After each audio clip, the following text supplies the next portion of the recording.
कौन है कैराना में बीजेपी को चित करने वाली तबस्सुम एहसान लियाकत एसएन की रिपोर्ट के मुताबिक उत्तर प्रदेश में कैराना लोकसभा सीट से उपचुनाव में जीत दर्ज करने वाली राष्ट्रीय लोकदल की उम्मीदवार तबस्सुम हसन के लिए न तो राजनीति नई है और न ही कैराना सीट। राजनीतिक घराने से ताल्लुक रखने वाली तबस्सुम हसन ने साल 2009 में भी कैराना सीट से बीएसपी उम्मीदवार के तौर पर जीत दर्ज की थी और 2014 के लोकसभा चुनाव में उनके बेटे नाहिद हसन ने बतौर समाजवादी पार्टी उम्मीदवार बीजेपी के हुकुम सिंह को चुनौती दी थी, लेकिन हुकुम सिंह से वो चुनाव हार गए थे। यानी तबस्सुम हसन के परिवार की राजनीतिक विरासत की बात करें तो अब उनकी तीसरी पीढ़ी भी राजनीति में आ चुकी है। तबस्सुम हसन के ससुर चौधरी अख्तर हसन सांसद रह चुके हैं, जबकि पति मुनव्वर हसन कैराना से 2 बार विधायक, 2 बार सांसद, 1 बार राज्यसभा और 1 बार विधान परिषद के सदस्य भी रहे हैं। तबस्सुम का सियासी परिवार स्थानीय लोगों के मुताबिक मुनव्वर एक ऐसे व्यक्ति थे जिन्होंने चारों सदनों का प्रतिनिधित्व किया। माय यूट्यूब चैनल सब्सक्राइब एहसान लियाकत ऑफिशियल 1984 में चौधरी अख्तर हसन कांग्रेस के टिकट पर कैराना से सांसद चुने गए। इंदिरा गांधी की हत्या के बाद सहानुभूति की लहर पर चढ़कर चौधरी अख्तर हसन ने बड़ी जीत दर्ज की थी। इससे पहले सिर्फ 1971 में ही कांग्रेस यहां से जीत सकी थी। अन्यथा इस सीट का मिजाज शुरू से ही गैर कांग्रेसी रहा है। 1980 में चौधरी चरण सिंह की पत्नी गायत्री देवी यहां से सांसद थीं। अख्तर हसन की राजनीतिक विरासत उनके बेटे चौधरी मुनव्वर हसन ने संभाली और 1991 में पहली बार वो कैराना सीट से विधायक बने। इस चुनाव में उन्होंने हुकुम सिंह को हराया था। सहारनपुर के वरिष्ठ पत्रकार रियाज हाशमी बताते हैं, साल 1993 में भी मुनव्वर हसन विधायक बने। 1996 में कैराना लोकसभा सीट से वो सपा के टिकट पर और 2004 में सपा रालोद गठबंधन के टिकट पर मुजफ्फरनगर से सांसद चुने गए। मुनव्वर हसन राज्यसभा और विधान परिषद के सदस्य भी रहे। 2009 में मुनव्वर हसन की पत्नी तबस्सुम हसन बसपा के टिकट पर कैराना लोकसभा सीट से सांसद चुनी गईं। इसी चुनाव के साथ राजनीति में प्रवेश कर रही तबस्सुम ने 6 बार कैराना से विधायक रहे हुकुम सिंह को हराया था। ये अलग बात है कि अगले लोकसभा चुनाव में यानी 2014 में हुकुम सिंह ने उनके बेटे को हराकर इस हार का बदला ले लिया।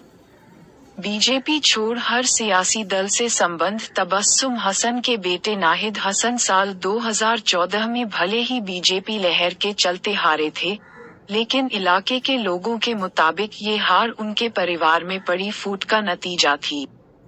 तब नाहिद हसन समाजवादी पार्टी के उम्मीदवार थे और उनके चाचा कंवर हसन बीएसपी के टिकट पर चुनाव लड़े थे।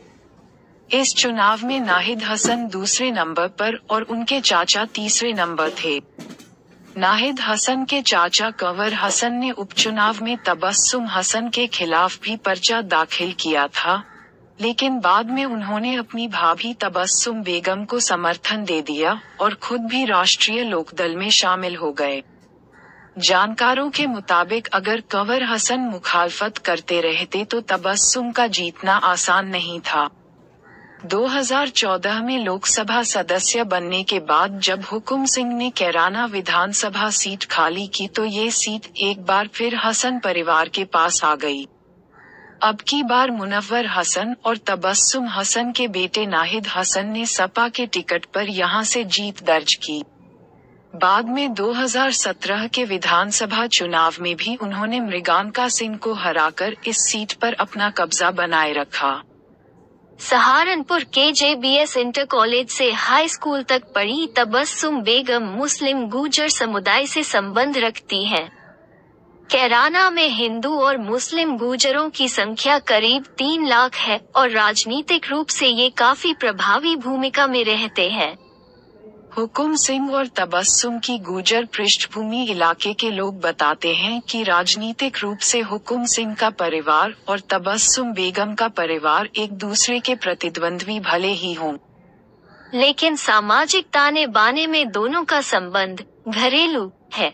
दोनों परिवार को करीब से जानने वाले कैराना के पत्रकार संदीप इंसा बताते हैं, दरअसल दोनों ही परिवार मूल रूप से गुर्जर समुदाय से आते हैं, बल्कि दोनों ही गुर्जरों की एक ही खाप यानी कलस्यान खाप से संबंध रखते हैं। कैराना, शामली और मुजफ्फरनगर में जाट और गुर्जर समुदाय के लोग दोनों ही धर्मों यानी हिंदुओं और मुसलमानों में है। नाम न छापने की शर्त पर एक स्थानीय पत्रकार बताते हैं कि जब तक हुकुम सिंह ने कैराना से हिंदुओं के पलायन का मुद्दा नहीं उठाया था, तब तक गुर्जर समुदाय के तमाम मुसलमान भी उनके समर्थक थे, भले ही वो किसी पार्टी में रहे हों।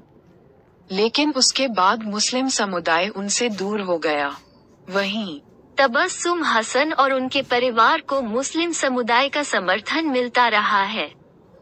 उपचुनाव के दौरान तबस्सुम हसन ने ईवीएम की खराबी का आरोप लगाते हुए सीधे चुनाव आयोग को पत्र लिखकर बताया कि मशीनें ज्यादातर दलित और मुस्लिम इलाकों में ही खराब हुई हैं। जानकारों के मुताबिक इस कदम से तबस्सुम हसन ने अपनी परिपक्व और दबंग राजनीतिक महिला की छवि अपने समर्थकों में पेश की। सामाजिक और धार्मिक कार्यों में रुचि रखने वाली तबस्सुम हसन उत्तर प्रदेश सुन्नी सेंट्रल वक्फ बोर्ड की भी सदस्य है। उपचुनाव में जीत दर्ज कराने के साथ ही वो लोकसभा में उत्तर प्रदेश से मुस्लिम समुदाय का प्रतिनिधित्व करने वाली एकमात्र महिला होंगी। 2014 के लोकसभा चुनाव में उत्तर प्रदेश से एक भी मुस्लिम उम्मीदवार जीत हासिल नहीं कर सका था। My YouTube channel subscribe Ehsan Liaquat Official।